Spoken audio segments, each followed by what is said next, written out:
Tony Leonardi and the Youngstown State University Jazz Ensemble.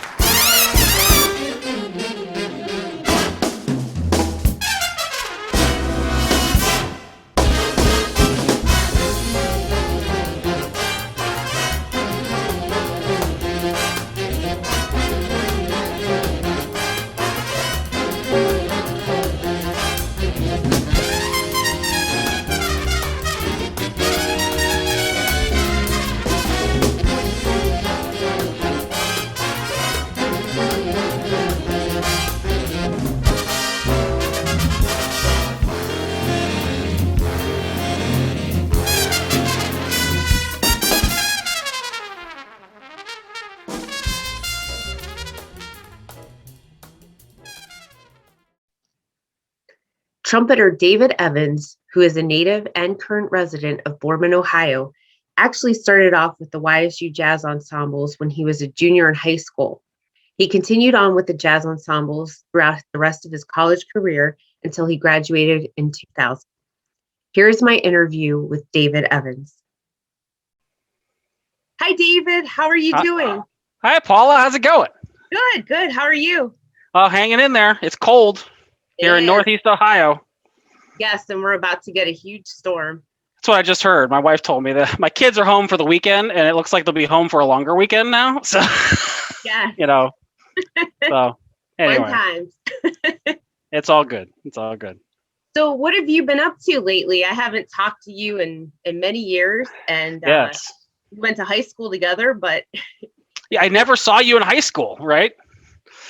I don't think so. No, because I was class of '96 at Boardman. I believe you were my brother's age, so I believe you and my brother Mark were closer. Like you somehow you knew him somehow. But yeah, I was Boardman, and then lately I've been selling right now, still playing a lot. So, and COVID gave me more time to practice, which is good. So yes, definitely good. Yeah. And what are you selling? So right now I work for Guardian Protection. I sell home security systems. And so one of the things, and I've been trying to get back into band directing for a while now, but when this hit, I was doing this job that we could actually do from home. So where I'm sitting right now is where I usually work from. And so through the pandemic, it's actually been a blessing that I'm able to continue working, and it's really helped my family out. So, so I sell home security systems over the phone. Inside sales is what I do now. So, and play my trumpet all day. So.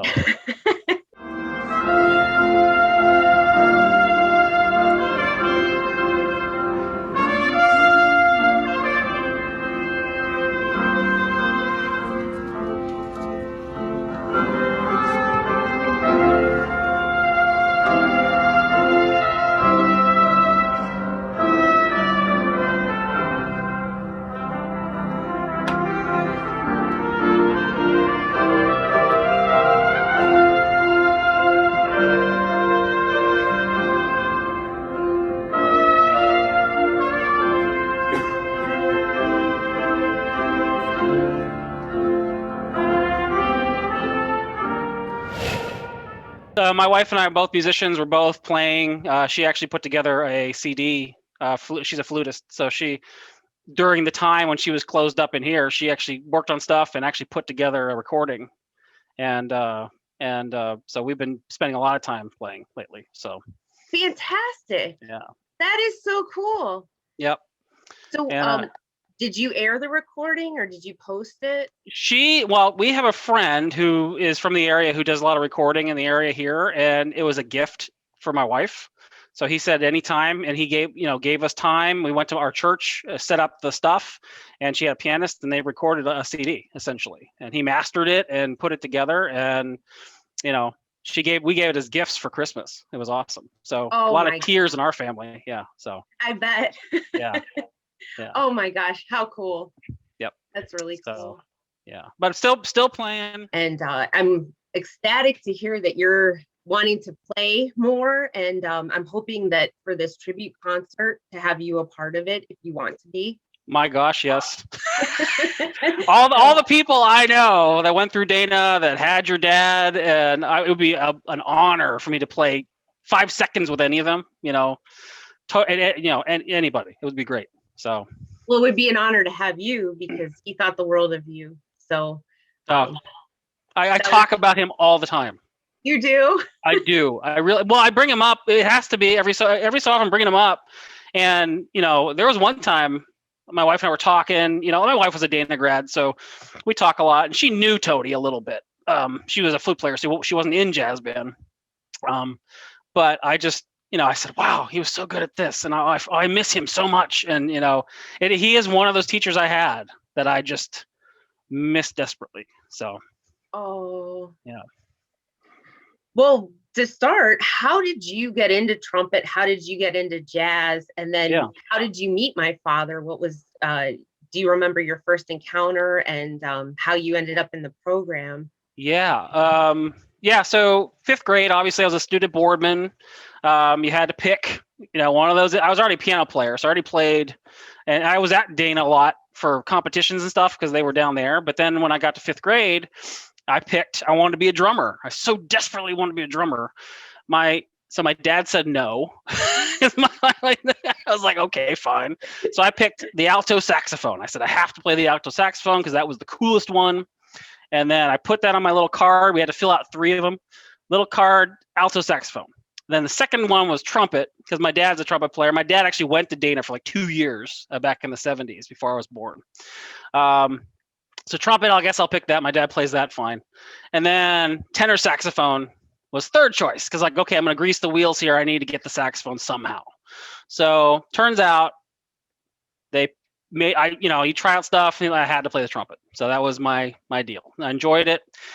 Studied with Mark Pepino, who was a trumpet player in the Youngstown area here, who had your dad and was, he's been my mentor for years. And so, but Mark one of the best, and he and I are still friends, but one of the things he did for me was give me recordings of Wynton Marsalis and all the trumpet players I needed to listen to. And then I found this Wynton guy who played classical music and this stuff jazz that I was like, what is this? I love whatever this is. And so I just started getting recordings like crazy, finding all that stuff. Got into high school and just fell in love with it more as I got a job, kept buying CDs and kept going that way. So just really influenced by all my heroes were jazz musicians, and I ended up loving it and listening to it all the time. So, and then in high school, Boardman, the band director there was Tom Groth. He had a lot of connections through the area, and Ken Engelhart, who was your dad's assistant at the time, was a Boardman grad, came to do a run out concert with us, and I got to meet him. And then eventually, I think it was my sophomore, junior year, honors jazz band at YSU for District 5, which was Mahoning County, Trumbull County, and all those people. And so I got to go. I made it. I was like, I got to try this. And I met your dad. And from the time I met him, I thought, this guy is the coolest person I've ever met. And he was demanding. You almost felt like he was telling you all the stuff you needed to hear, like all the stuff that was making you better. And he would introduce us to all this stuff. The first time I heard and played Count Basie charts was with him, and Thad Jones tunes charts was with him. And I just fell in love with him. And actually, that same day, where I met him, I met Sean Jones, who was a very well-known alumni of YSU. Sean and I are the same age. And so I remember, and I just actually texted him this weekend, one of the band directors from the area sent me a program. And it was funny, I was talking to you today. Sent me the program from that District 5 concert. And our names were in it together. And it just reminded me of that time where I met your dad, I met Sean, and I just fell in love with the whole thing. And so from then on, I was like, okay, YSU is the bomb. I got to go to this place. So, and it was because of the jazz program. It was because of your dad that I wanted to go there. So it's from my junior year of high school, I think. From that point on, I was sold. I was like, I had to go. So, yeah. Yeah. What are some of your best memories from playing in the band? Playing at YSU? Yes. Oh, man. Well, even before that, because I was actually a member of the YSU Jazz Band when I was in high school. So what happened was your dad, when I think they started a third band around that time. So this is the mid-90s. And so sometimes if they needed trumpet players or needed players, they would call the high schools to try to get some people. And I remember Allie Parlink, who was Joe Parlink's daughter, was a student at Boardman. Yeah. So she was playing at YSU because, Joe's just a great professor of percussion down at YSU. And she was playing down there. And I was like, oh, how do I get to do that? I want to go down there and play with those guys. Those are great. And so I think I ended up stalking your father. That from that point on, I kept calling his office saying, hey, my name is David. I play trumpet at Boardman. I met you that one time. I was in the District 5 Jazz Band with you. And if you have any openings, if you need some help, I'd love to come down. And so I think I bothered him enough and he needed somebody. And so he called me. He's like, yeah, come on down to rehearsal. I was like, oh, great. So I got to play on concerts and stuff as I was like a junior, senior in high school, I think. So that was my first memory. It was awesome. I loved it. And one thing I still remember this, it was a third band, undergraduates were in there, and I got to play lead on something. And I'm not really a lead player, but I got to play lead on something. And your dad liked it. I was in a rehearsal or something.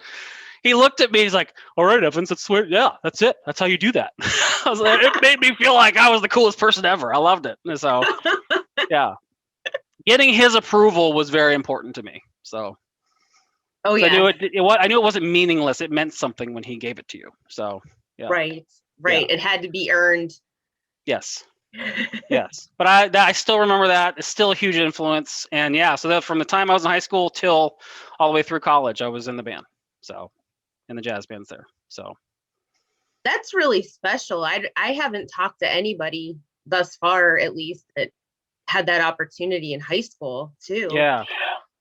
Wow. It was cool. It was neat. Now they have enough students to fill it out, but at the time it was what a great experience to be around upper class, college students. I got to get the vibe and then be able to work around those people and Tony and Kent and all those guys. It was great. So right. What were some of the things that you learned from my dad that have stayed with you? Yeah, the big one, and aside from the playing and all that stuff, was how you go to gigs and how you're prepared. So now your dad is known for being tough on people, but I would call it in a good parental kind of way. So I never had a major blowout with him ever. So I was always the guy who was trying to do everything right all the time.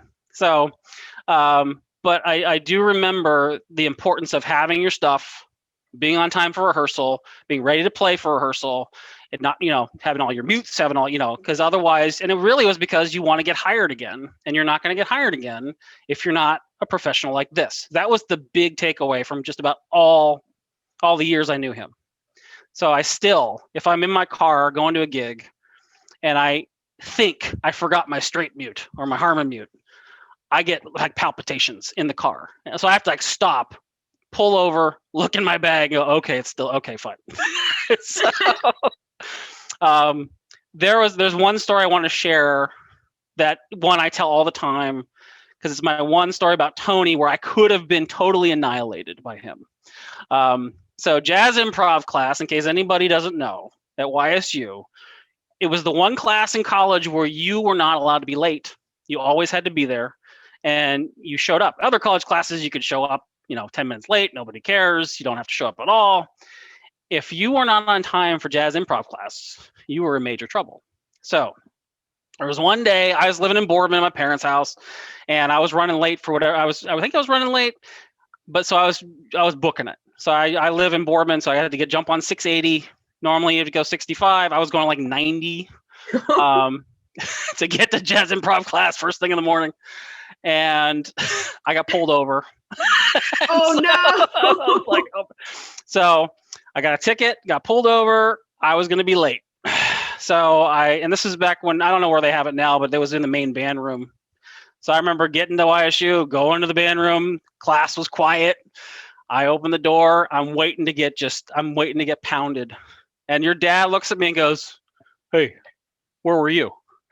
I said, "I'm sorry. I had a run in with the State Highway Patrol. I am so sorry." He goes, "All right." And that was it. I did not get in trouble. Wow. I don't know if he laughed at it. I'm not really sure. I was just very grateful. Oh my gosh, the relief that Oh, must man. just Yes. I did not want to be that guy because I had, again, and your dad was tough on people, but he was tough on people because he cared and you weren't living up to your potential. That's a major thing I learned from him as a teacher, by the way, too. So you actually care about your students. right. So, yeah, but I know he cared and I loved it. But I always wanted to please him all the time. So he was one of those guys. So. And I'm sure he knew that. I mean, he was so good at reading people and Yeah. knowing how genuine they were and what their passions were and Right. how much they cared. So I'm sure that radiated from you, and he knew that. So he wasn't gonna lay into you for that. But Yeah, he knew I wasn't doing it all the time. he knew I wanted to be there. right. Yeah. But I look back on that. It was a terrifying experience, but I laugh at it every time I think about it. So Yeah. the fact he was always like, all right, running in with the cops, way to go, man. All right. That would not be the reaction I would expect at all. No. So, but yeah, no, it was great. It was great. I loved every minute. Oh, wonderful. Yeah. And when you were teaching, were there things that you passed along to your students that he taught you? I mean, in addition to being prepared and being on time, anything else? That was one of those. That was a big one. And then, just playing in time. I knew what a stickler he was for playing, and I really learned the importance of playing in time, having your rhythm section lock in with each other and have everybody listen and playing with each other, and the idea of what swinging actually was in a band, all those things, and what was good to listen to, just by what he programmed on concerts, the people he had come through that did master classes with us. I remember thinking all the guys and ladies that would come through and do master classes, they were saying all the same stuff we were hearing every day anyway. That's how you knew you had a great thing going on, it was just playing in tune, playing in time, and just making sure you're practicing and prepared. That was a lot of the big stuff, so I'm still working on the playing in time part of it, but A constant work in process, huh? It is. My son is taking piano lessons right now with Alton Merrill, who was a student of your dad's as well. Yes. Yeah, and they're doing virtual stuff right now. So, Colin, my son, was taking traditional lessons, but he really is into, jazz and all other stuff. And I said, well, I got to hook him up with this guy. And I remember the first lesson, I was actually hanging back listening, and it was like Tony Leonardi 101. It was all the same stuff: learning a tune, learning the melody, learning learning the chords, learning the bass line, and just building it up from there. It was all the same stuff. It made me. My wife was my son was like, "Mom, why is Dad so excited about this?" And she goes, "Dear, you're speaking his language now." And I was like, "This is all the stuff that I spent so much time doing." So yeah. How cute. Cute. He's like, "Dad, just leave me alone. You're fine." I'm cutting playlists. I was like, you got to listen to here are the guys you want to listen to on this song. Okay. And he's like, whatever, Dad. Okay, fine. So. Oh, that's really cool. That is so cool. Yeah.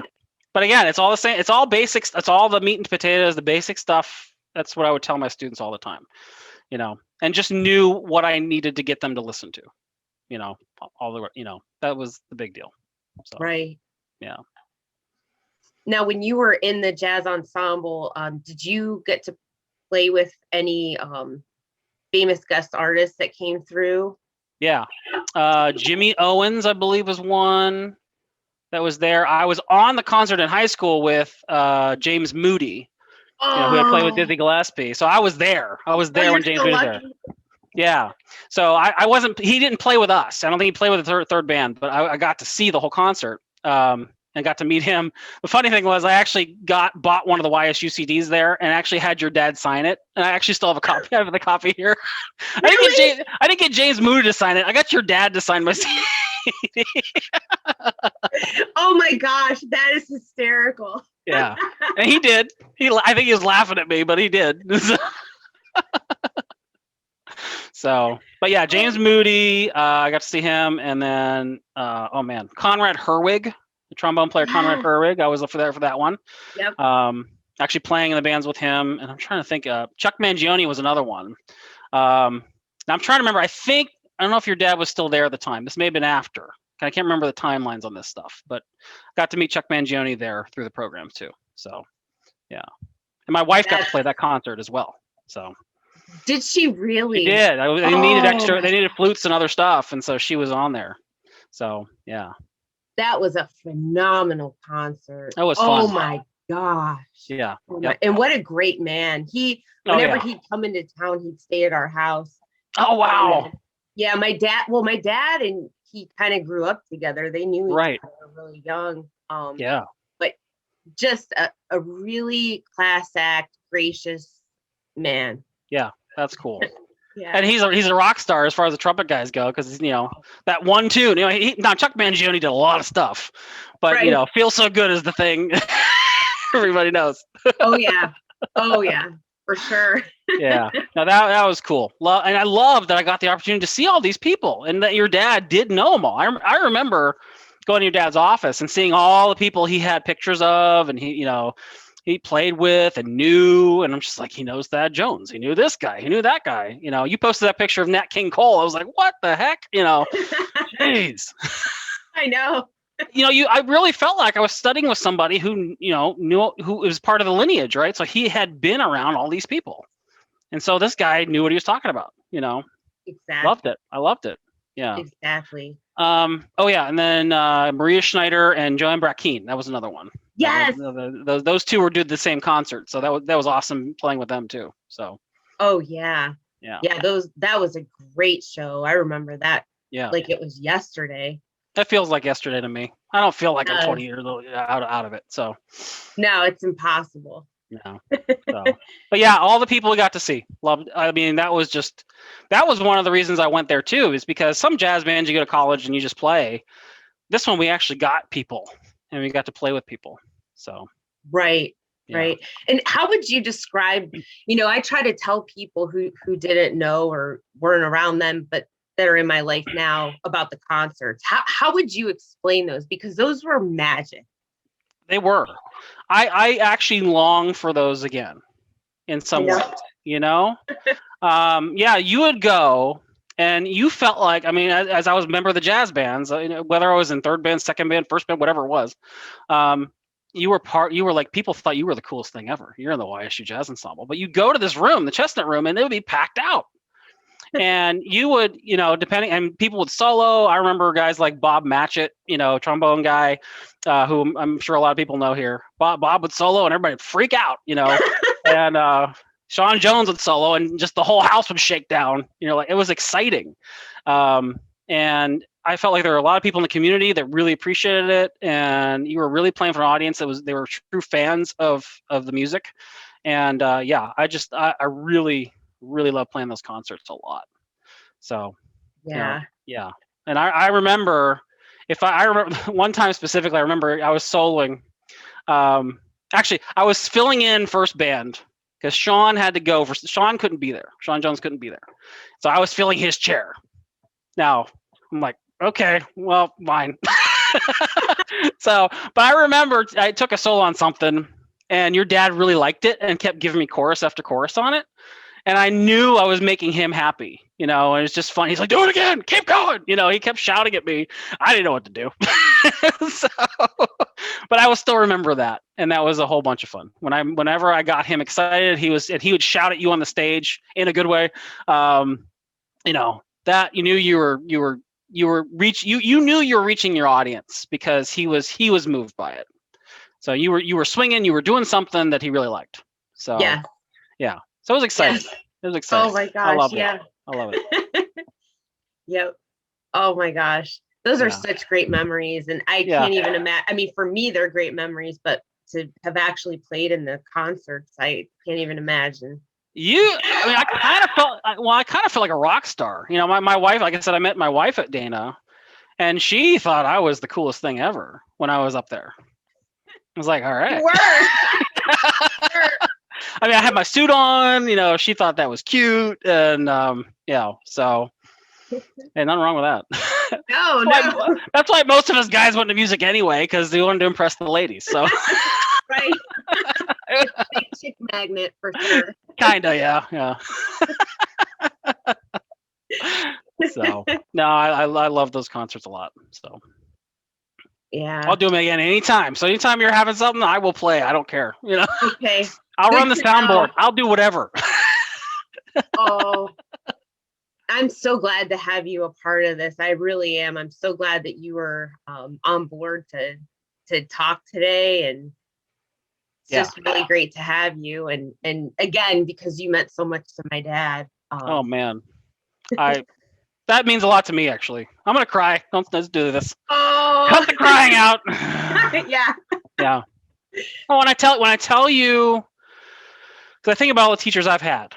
I've had a lot, and so your dad is up there because Mr. Pellegrini, Sato Pellegrini, was my trumpet teacher in high school, and so he's one of those guys I have feelings about.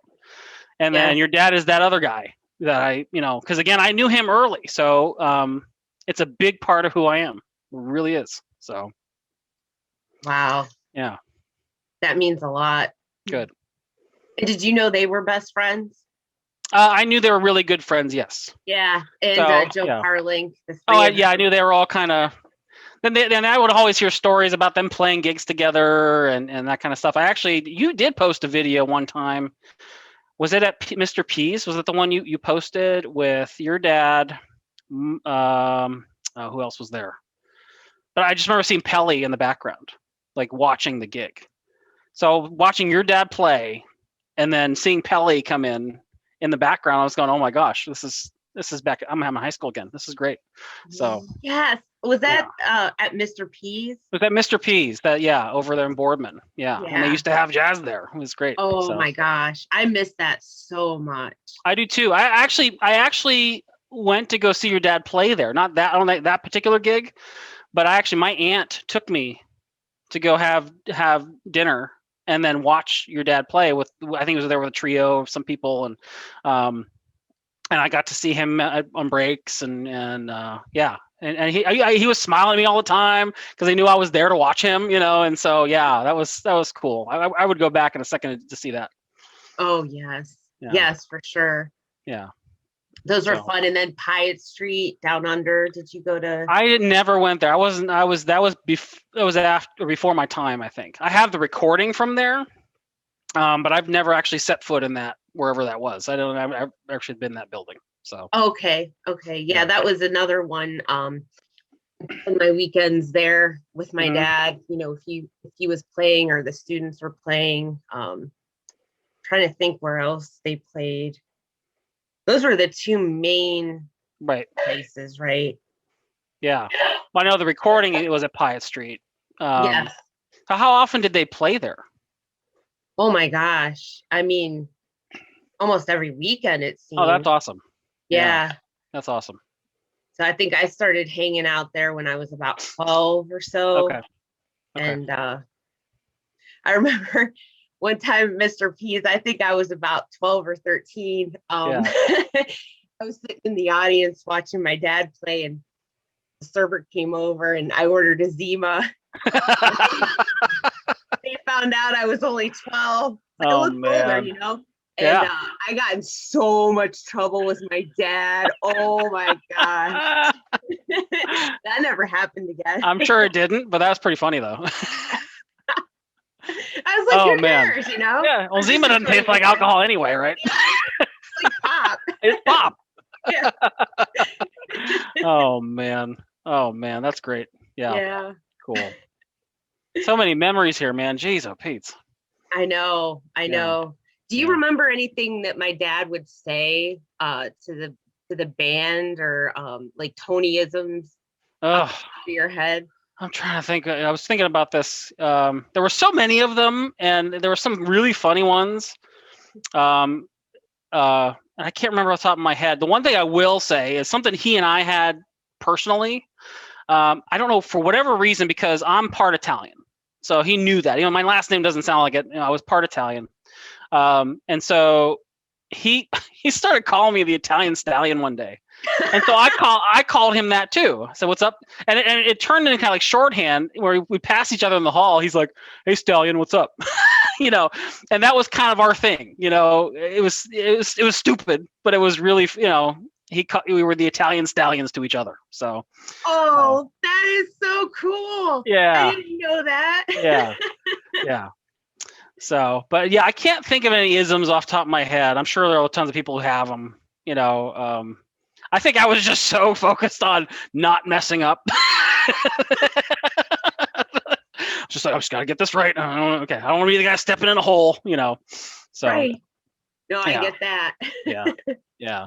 But it usually had to do with time, though. And he was usually on the drummers and the bass players about locking in. Usually the funny moments came from that. So, oh yeah. Yeah. So, but yeah. So Italian stallion, and that's I will always remember that. Always remember that. So. Oh, that's really special. Yeah. You gotta stop me from crying. I didn't expect to cry as much as I am right now. Oh, that's so sweet. Yeah. It's all right. I'll be okay. No, no, but I know it's there's so much love for him, and yeah, especially from you. That's so cool. That means a lot. Really, it does.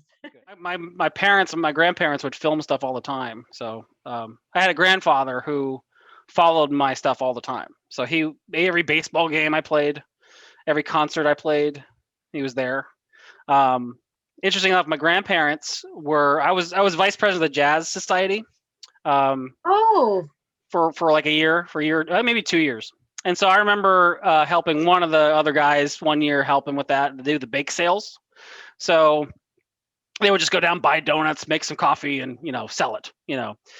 My grandparents one day said, "Hey, we'll make some donuts." So I remember when I was in charge, I would go. My grandmother would spend all night, all day, the day before, making donuts, and it was homemade donuts. I remember your dad loved them, and so I would bring in all these homemade donuts, and this happened every Wednesday, I think, or Wednesday or Thursday, whenever it was, for that whole year.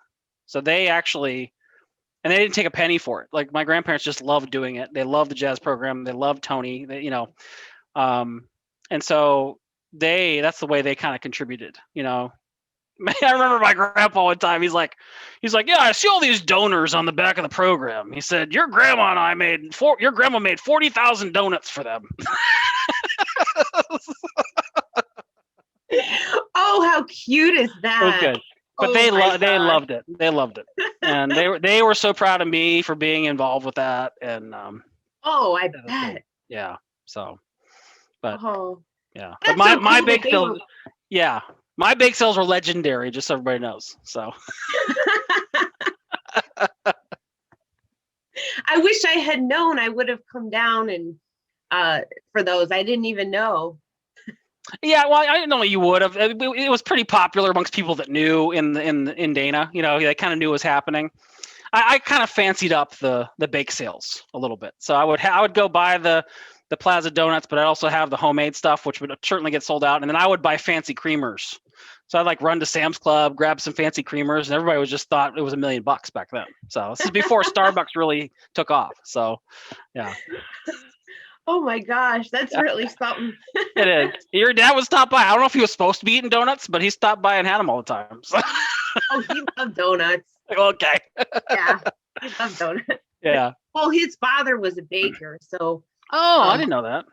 Yeah, my grandpa Leonardi, he had his own bakery in upstate New York, and then my aunt had her own bakery. So I come from a long line of bakers. I feel honored now. That's great. Yeah. He loves your donuts. That's a huge compliment. You have no idea. I'll let them know. My goodness. Yep. Cool. Yeah. Cool. Oh. Well, thank you so much for your time and for, paying homage to my dad today. I really appreciate it. And we'll have to catch up again sometime soon. I would love that. I would love it. It's nice to see. I was looking forward to this, not only to be able to talk about your dad, but able to see you. Because I would see you at jazz concerts back in the day, and but it's nice to see people from your past and people you wish you could just see all the time. You can't. So I know. Likewise. Yeah. So But good. yeah, you too. And I would do anything for your dad, anything that you ever need for anything. Like I said, it doesn't matter what it is. I will, from everything from keeping his memory alive to, helping, the program or helping whatever. I mean, I'm there for it all. It's been such a huge influence to me. So I definitely want to pass that along as much as I can. So thank you so much. Yeah. Maybe I'll have you bake some stuff for yeah. part of the paying for the venue or something. We could bake. We'll have like a baking weekend and bake sales. Whatever. I do cook, so whatever works. I'll do anything. I'll play and I'll bake. I don't care. Okay. Deal. That sounds great. No, Nice. But seriously, thank you so much. I really appreciate it. And I'll let you know if there's anything that you can help out with. I'm sure at some point there will be, because this is Keep me posted. Yeah. Yep. I'll do whatever I can. Okay. So. Well, my best to you and your family. Please tell your brother I said hi. I will do that. Okay. So. And enjoy the rest of your weekend, and happy birthday to your daughter. I will. My Valentine baby. It's great. Yeah. So. But Paula, it's been a treat. Thank you. Same here. Thank you so much. You're welcome. Okay. All right. Bye. Bye.